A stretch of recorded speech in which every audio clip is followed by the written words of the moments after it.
YCP rebel MLA Anam Ramanarayana రెడ్డికి మరోసారి speaker నోటీసులు ఇచ్చారు. ఈ నెల 19న సాయంత్రం 4 గంటలకు వ్యక్తిగతంగా హాజరు కావాలని స్పీకర్ నోటీసులో ప్రస్తావించారు.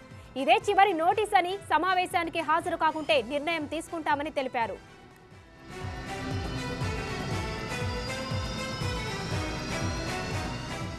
YCP rebel MLA Anam Ramanarayana రెడ్డికి మరోసారి స్పీకర్ నోటీసులు ఇచ్చారు. ఈ నోటీసులకు సంబంధించి పూర్తి డీటెయిల్స్ మా ప్రతినిధి శివ ఫోన్ లైన్ లో అందిస్తారు. శివ, చెప్పండి, వైసీపీ రెబల్ ఎమ్మెల్యే ఆనం రామనారాయణకు స్పీకర్ నోటీసులు ఇచ్చారు. ఒకవేళ వ్యక్తిగతంగా హాజరు కాకపోతే ఎలాంటి నిర్ణయం తీసుకునే అవకాశం ఉంది? వైఎస్ఆర్సీపీ రెబల్ ఎమ్మెల్యే ఆనం రామనారాయణ రెడ్డికి స్పీకర్ కార్యాలయం నుంచి నిన్న రాత్రి సమయంలో కూడా నోటీసులు వెళ్ళినట్లు కూడా తెలుస్తా ఉంది. ఈ నెల 19 సాయంత్రం 4 గంటలకి వ్యక్తిగతంగా హాజరు కావాలని చెప్పి స్పీకర్ ఆ నోటీసులో పేర్కొన్నారు. ఇదే చివరి నోటీస్ అని, హాజరు కాకుంటే తన నిర్ణయం తాను తీసుకుంటానని చెప్పి స్పీకర్ కార్యాలయం అయితే ఆ నోటీసులో పేర్కొంది. ఇటీవల కాలంలో వైఎస్ఆర్సీపీకి సంబంధించి 4, టీడీపీకి సంబంధించి 4, 8 మంది రెబల్ ఎమ్మెల్యేలకు సంబంధించి అనేక సార్లు స్పీకర్ కార్యాలయం నుంచి నోటీసులు వెళ్ళాయి. అయితే 1-2 సార్లు మినహా ఏ ఎమ్మెల్యే కూడా వచ్చి హాజరు కాలేదు. కానీ ఆనం రామనారాయణ రెడ్డి మాత్రం వారు ఇచ్చిన నోటీసుకు సంబంధించి కూడా తన న్యాయవాది ద్వారా స్వయంగా న్యాయవాది తీసుకొని వెళ్లి స్పీకర్ కార్యాలయం వివరణ ఇచ్చే ప్రయత్నం చేశారు. అయితే ఈసారి మాత్రం వ్యక్తిగతంగా హాజరు కావాలని చెప్పి కూడా స్పీకర్ కార్యాలయం నుంచి ప్రత్యేకంగా మెన్షన్ చేసిన పరిస్థితి కనిపిస్తుంది. అంటే న్యాయవాదితో 2 సార్లు వచ్చారు కాబట్టి ఈసారి అలా కాకుండా వ్యక్తిగతంగా వచ్చి వివరణ ఇవ్వాలని చెప్పి కూడా స్పీకర్ కార్యాలయం ఆదేశాలు జారీ చేసింది. సో ఈ నేపథ్యంలో సోమవారం సాయంకాలం ఖచ్చితంగా ఆనం రామనారాయణ వస్తారని చెప్పి కూడా మనకైతే సమాచారం ఉంటుంది. ఆయనతో పాటు ఆయన న్యాయవాది కూడా తీసుకొని వచ్చి ఏదైతే స్పీకర్ కార్యాలయం అధికార పార్టీకి సంబంధించి ఫిర్యాదు చేసిందో వాటన్నిటిపై తమకు అనుమానాలు ఉన్నాయి, వాటికి సంబంధించి మార్పింగ్ చేశారు, వాటి ఒరిజినల్ ఐడీలు ఇవ్వాలని చెప్పి కూడా గతంలోనే కోరిన పరిస్థితి కనిపించింది. కానీ 2 నెలల నుంచి కోరుతున్నా కానీ దానికి సంబంధించిన ఆధారాలు, వివరాలు మాత్రం స్పీకర్ కార్యాలయం ఇవ్వలేదు. సో ఈ నేపథ్యంలో మరి ఆనం అలాగే ఆయన న్యాయవాది ఏ రకమైన వివరణ ఇస్తారు, దీనికి స్పీకర్ కార్యాలయం ఎటువంటి నిర్ణయం తీసుకున్నారనే ఉత్కంఠ అయితే కొనసాగుతోంది. మరికొన్ని రోజుల్లో సార్వత్రిక ఎన్నికలు జరుగుతున్న నేపథ్యంలో కూడా స్పీకర్ దీన్ని ఏ రకంగా తీసుకుంటారో వేచి చూడాల్సిన పరిస్థితి కనిపిస్తా ఉంది. ఉమశ్రీ శివ, అలాగే మొదటిసారి నోటీసులు జారీ చేసినప్పుడు ఎందుకు హాజరు కాలేకపోయారు ఈయన? అంటే ప్రధానంగా చూసుకుంటే ఎప్పుడైతే స్పీకర్ కార్యాలయం నోటీసులు ఇష్యూ చేసిన దానికి సంబంధించి కూడా ఏదైతే తిరిగి వైసీపీ రెబల్ ఎమ్మెల్యే 4 కూడా స్పీకర్ కి ఒక లేఖ రాశారు. ఏదైతే అధికార పక్షం తమపై ఫిర్యాదు చేసిందో పార్టీ ఫిరాయింపుకు పాల్పడ్డామని, దానికి సంబంధించి వారు ఇచ్చిన ఆధారాలు సక్రమైనవి కావు, అవన్నీ కూడా ఫేకు, దానికి సంబంధించి తమకి ఒరిజినల్ ఐడీలతో పాటు ఎవరైతే ఏ ఫేస్బుక్ కానీ ఏ సోషల్ మీడియా నుంచి అయితే పోస్ట్ చేయబడ్డాయో దానికి సంబంధించిన వివరాలు ఇవ్వాలి, వాటన్నిటిని కూడా మార్ఫింగ్ చేశారని చెప్పి కూడా వారైతే ఒక లేఖ రాశారు.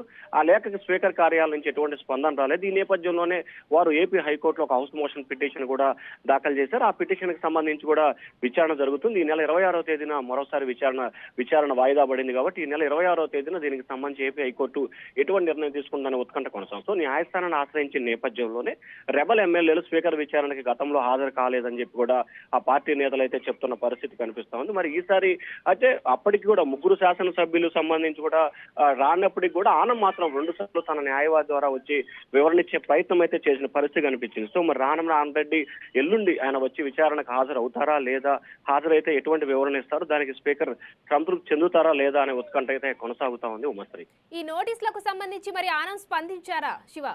ఈ అంశానికి సంబంధించి కూడా ఆయన న్యాయవాది ద్వారా వివరణ ఇచ్చే ప్రయత్నం చేస్తున్నట్లు కూడా ఆయన అయితే మనకు చెప్తున్నట్లు తెలుస్తా ఉంది. ఖచ్చితంగా ఏదైతే గౌరవప్రదమైన స్పీకర్ వృత్తిలో ఉండి వారు నోటీసు ఇచ్చారో దానికి సంబంధించి ఆయన ఖచ్చితంగా జవాబు ఇస్తాను, ఖచ్చితంగా విచారణకు హాజరయ్యే అంశాన్ని పరిశీలిస్తాను. ఒకవేళ తాను కనుక వేరే కారణాలు రీత్యా హాజరు కాకపోతే ఖచ్చితంగా తన ప్రతినిధిని అంటే న్యాయవాదిని పంపించి స్పీకర్ కి ఖచ్చితంగా వివరణ ఇచ్చే ప్రయత్నం అయితే చేస్తాను. మరొక వైపు కోర్టులో ఈ అంశానికి సంబంధించి విచారణ జరుగుతున్న నేపథ్యంలో ఏ విధంగా ముందుకెళ్లాలనే దానికి సంబంధించి కూడా న్యాయ నిపుణులతో సంప్రదింపులు జరిపి తన నిర్ణయాన్ని వెలువరిస్తానని చెప్పి కూడా ఆనం రామనారాయణ చెప్పినట్టు తెలుస్తా ఉంది.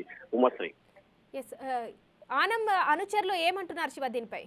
అంటే ప్రధానంగా ఆనం అనుచరులకు సంబంధించి కూడా వైఎస్ఆర్సీపీ ఏదైతే ఫిర్యాదు చేసిందో ఆ ఫిర్యాదులు ఎక్కడా కూడా వాస్తవం లేదు, ఎక్కడా కూడా పార్టీకి సంబంధించి ధిక్కార స్వరం వినిపించలేదు.